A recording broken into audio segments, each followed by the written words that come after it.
ठीक है। सबसे पहले कॉपी कलम तुम लोग बंद कर दो, बोर्ड पे ध्यान दोगे। पिछले क्लास में हम लोग देखे कि प्लेट विवर्तनी की प्लेट के 3 प्रकार थे।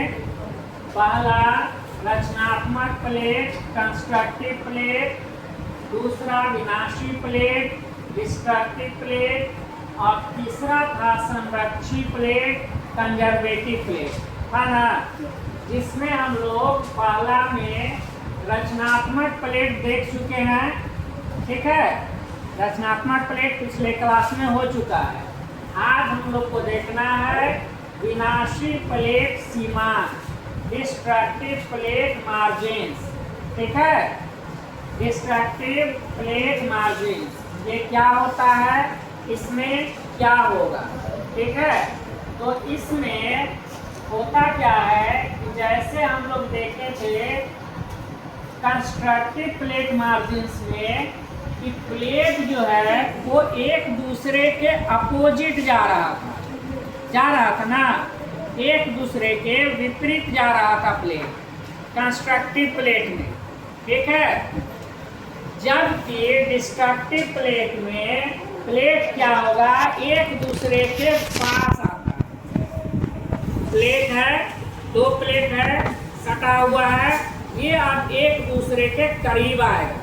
तो इसमें होता क्या है, डिस्ट्रक्टिव प्लेट में एक प्लेट भारी होता है और एक प्लेट हल्का होता है, ठीक है।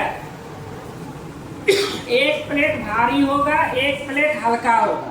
अब मान लो इसमें से जो प्लेट भारी है, ये प्लेट मान लेते हैं भारी है, या ये भारी मान लेते हैं, इसको हल्का मान लेते हैं, ठीक है। अब दोनों प्लेट किस पे स्थित है, तरल पदार्थ पे स्थित है, ठीक है, मैग्मा पे।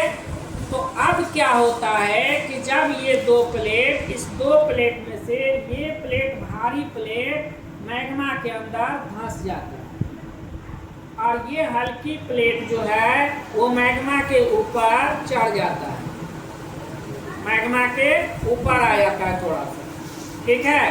तो जैसे लिक्विड में, तरल पदार्थ में कोई भी चीज़ हल्की ऊपर होता है और भारी चीज़ नीचे बैठता है, तो 2 प्लेट में जो प्लेट भारी हुआ वो नीचे की ओर बैठा और जो हल्के प्लेट हुआ वो ऊपर की ओर आया, ठीक। और ये वाला मूवमेंट तो हो ही रहा है कि दोनों प्लेट एक दूसरे के पास हो रहा है, सटा हुआ है, फिर भी एक दूसरे के अंदर जा रहा है, ठीक है। तो इसमें क्या होता है कि प्लेट नंबर 3 माने इसको और प्लेट नंबर 4 माने इसको। ये प्लेट हल्की प्लेट है और ये प्लेट भारी प्लेट है। तो भारी प्लेट होने के कारण ये तरल पदार्थ मैग्मा में इसके अंदर समा जाता है। हल्की प्लेट ऊपर उठ गया और भारी प्लेट नीचे चला गया, तो ये भारी वाला प्लेट हल्की प्लेट के अंदर चला जाता है, ठीक है।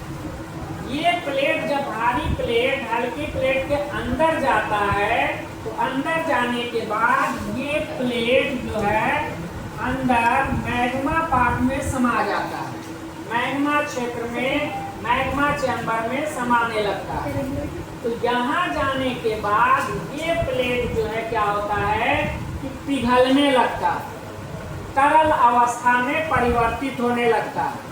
जैसे यहाँ दिखाए हैं ना, जैसे यहाँ किनारा इसका दिखाए हैं, इसका किनारा यहाँ दोनों का दिखाए हैं, यहाँ किनारा नहीं ना दिखाए हैं। तो यहाँ नहीं दिखाने का मतलब हुआ कि ये किनारा इसका जो था वो अंदर जाकर पिघल गया है, तरल अवस्था में परिवर्तित हो गया है, ठीक है। तो इसके बाद ये क्या होता है कि ये इस तरह से ऊपर की ओर जाता है। ये ऊपर चढ़ने वाला पार्ट पर्वत का रूप ले लेता है, ऊपर उठ जाता है, पर्वत का रूप ले लेता है और ये नीचे अंदर की ओर समाता जाता है। तो यहाँ पे प्लेट का क्या हो रहा है, प्लेट जो है, यहाँ जो प्लेट है ये पिघल रहा है ना, प्लेट का विनाश हो रहा है ना, प्लेट यहाँ पे टूट रहा है ना। तो प्लेट अंदर जाने के बाद पिघल रहा है, टूट रहा है। तो ऐसे अवस्था में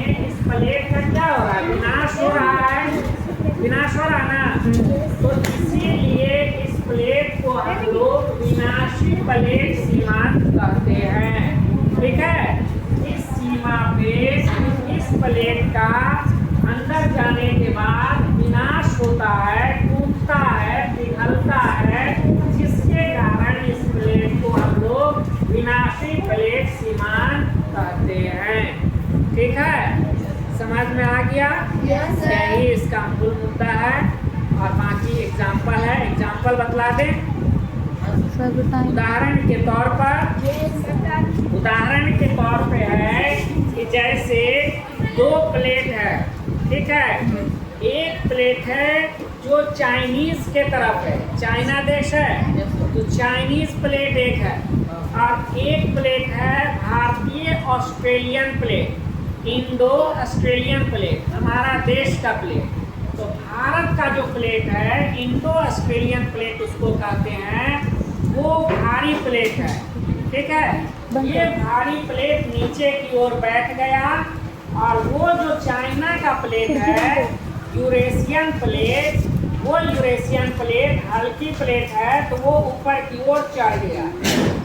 तो ये उदाहरण है इंडो ऑस्ट्रेलियन प्लेट और यूरेशियन प्लेट, उदाहरण है किसका? विनाशी प्लेट सीमांत का। इसमें यूरेशियन प्लेट ऊपर की ओर चल रहा है और ये इंडो ऑस्ट्रेलियन प्लेट अंदर की ओर, इंडो ऑस्ट्रेलियन प्लेट अंदर की ओर जा रहा है क्योंकि इंडो ऑस्ट्रेलियन प्लेट भारी है। ठीक है, तो इस प्रकार इंडो ऑस्ट्रेलियन प्लेट और ये जो चाइनीज प्लेट है या यूरेशियन प्लेट है, उसको वो एक विनाशी प्लेट सीमांत का बेस्ट उदाहरण है। ठीक है, समझ में आ गया?